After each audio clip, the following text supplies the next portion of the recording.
স্বপ্নে কিছু খেতে দেখলে কি হয়। দেখুন, স্বপ্নে স্বাভাবিকভাবে আমরা অনেক কিছু যেগুলো কল্পনা জল্পনা করি খাওয়ার কথা, অনেক যুবক আছে সারাদিন চাইনিজ খাওয়ার ধান্দায় থাকে, বাবা মাকে টাকা পয়সা নিয়ে, তো স্বপ্নে শুধু চাইনিজ খাওয়া দেখে, এটা জল্পনা কল্পনা করার কারণে হয়। এরকম কিছু স্বপ্ন আছে। আবার কিছু স্বপ্ন আছে বেশ ইঙ্গিতপূর্ণ, ব্যাখ্যা সাপেক্ষ, যে প্রশ্ন থেকে ইন্ডিকেট পাওয়া যায়, সেটা স্বপ্ন দেখলে যদি আপনার কাছে মনে হয় বেশ তাৎপর্যপূর্ণ, কোনো ভীতিকর কিছু নয়, তাহলে সেটা ব্যাখ্যা সাপেক্ষ হতে পারে। স্বপ্নের ব্যাখ্যা যারা বুঝেন তারা বলতে পারেন যে কোন স্বপ্নের কি ব্যাখ্যা হতে পারে। আবার অনেক সময় দেখা যায় কিছু খাবার আছে অস্বাভাবিক, নোংরা কোনো খাবার খাচ্ছেন আপনি, ময়লা খাচ্ছেন, অথবা কোনো কিছু খাচ্ছেন কিন্তু আপনার কষ্ট হচ্ছে, ঘুম থেকে ওঠার পর মুখ দেখা যায় তিতা, অথবা আপনার তিতা অনেক সময় অন্য কারণে হতে পারে, গ্যাস্ট্রিক বা অন্য কোনো কারণে হতে পারে। আবার অনেক সময় দেখা যায় যে স্বপ্নে এরকম কিছু খাচ্ছেন যেটা বিদঘুটে টাইপ।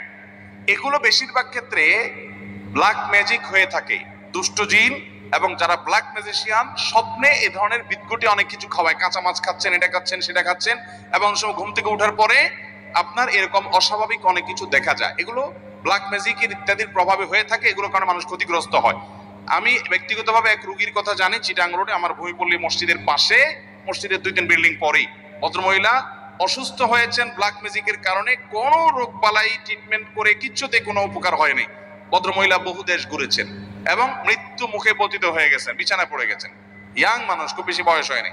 তো এই ভদ্র মহিলাকে ব্ল্যাক ম্যাজিক করা হয়েছে। কোরআন হাদিসের আলোকে যখন রুকিয়া করা হলো, ঝাড়ফুঁক করা হলো, দেখা গেল তার বমি হলো, বমির সাথে একটা গোশতের টুকরা বের হলো যেটা চুল দিয়ে পেঁচানো। এখন চুল দিয়ে কেন পেঁচানো হলো আমি তো জানি না, একজন ডাক্তারের সাথে শেয়ার করলাম, উনি বললেন ভাই চুল দিয়ে এই জন্য পেঁচাইছে যে চুল এটা কখনো হজম হয় না, এটাকে এমন ভাবে চুল দিয়ে মোড়ানো হয়েছে যে এই গোশতের টুকরাটা কোনোদিন হজম হবে না, এটা যতদিন তার পেটে থাকতে থাকবে মৃত্যু পর্যন্ত সে কষ্ট পেতে পেতে দুনিয়া থেকে যাবে, ব্ল্যাক ম্যাজিকের কারণে, কালো জাদুর কারণে।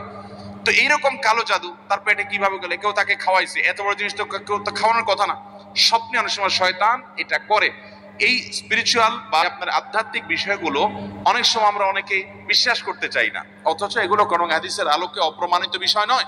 অতএব স্বপ্নে আপনি কি খেলেন বা না খেলেন এটি ব্যাখ্যা সাপেক্ষ বিষয়। হতে পারে জল্পনা কল্পনার কারণে, সেটা সাধারণ। হতে পারে কোনো ইন্ডিকেট মূলক, যে এটা খেলে এটা হওয়ার আলামত, ওইটা হওয়ার আলামত। এগুলো স্বপ্ন সম্পর্কে বিশেষজ্ঞ মানুষরা ব্যাখ্যা করতে পারবেন, আমি নিজের সম্পর্কে খুব বেশি জানি না, এটা স্পেশাল একটা সাবজেক্ট। আর ইসলামের স্বপ্ন, এটা ইমানদারদের স্বপ্ন বেশিরভাগ ক্ষেত্রে ইঙ্গিতমূলক হয়ে থাকে, ইন্ডিকেটমূলক হয়ে থাকে, ভালো বা মন্দ তার কোনো কিছুর আলামত হয়ে থাকে। আর তৃতীয়ত, কোনো কিছু খাওয়াটা অনেক সময় হয় এটা আপনাকে ব্ল্যাক ম্যাজিকের অংশ হিসেবে ম্যাজিশিয়ানরা ঘুমের ভিতরে কোনো কিছু আপনার পেটে ঢুকায়। এটা কিভাবে ঢুকায় প্রকৃতি কি একমাত্র আল্লাহ ভালো জানেন, কিন্তু করে, এবং সেটি কারণে মানুষ ক্ষতিগ্রস্ত হয়, প্রভাবিত হয়। এগুলোতে বাঁচার উপায় কি? ওই যে শোয়ার সময় ওযু করে ঘুমাবেন এবং 3 কুল পড়ে পুরো শরীর বন্ধ করে ঘুমাবেন, সুন্নাহ সম্মত আমলগুলো সকাল সন্ধ্যা করবেন এবং কোরআন তেলাওয়াত বাসায় চালু রাখবেন। বিশেষ করে দেখবেন এই সমস্ত ব্ল্যাক ম্যাজিক থেকে আল্লাহ তাআলা আমাদেরকে বাঁচাবে। আল্লাহ তাআলা আমাদের সবাইকে যা শুনলাম, জানলাম, বুঝলাম আমল করার তৌফিক দান করুন।